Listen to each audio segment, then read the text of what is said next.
Ajša je čez teden sicer v Kamniku, kjer obiskuje osnovno šolo, za vikend pa prihaja domov in ker postaje vse težja, jo starši le stežka nosijo v hišo.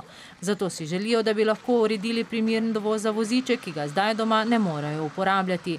Starši stežka prosijo za pomoč, zato so si denar želeli zaslužiti sami. Skupaj z mamo zdaj poslikavata nosilne vrečke iz naravnega materiala, da bi zaslužili za prepotrebno operacijo.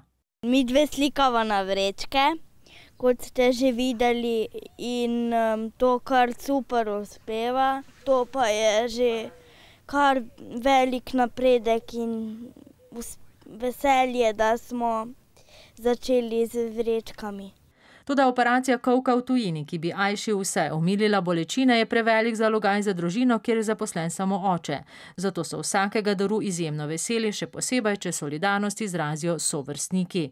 Da ni problem dati v bistvu nekaj od žepnine, da pomagamo nekomu, ki res rabi ta denar. Tudi v težkih časih, kot je, se to da storiti, torej smo dokazali s tem.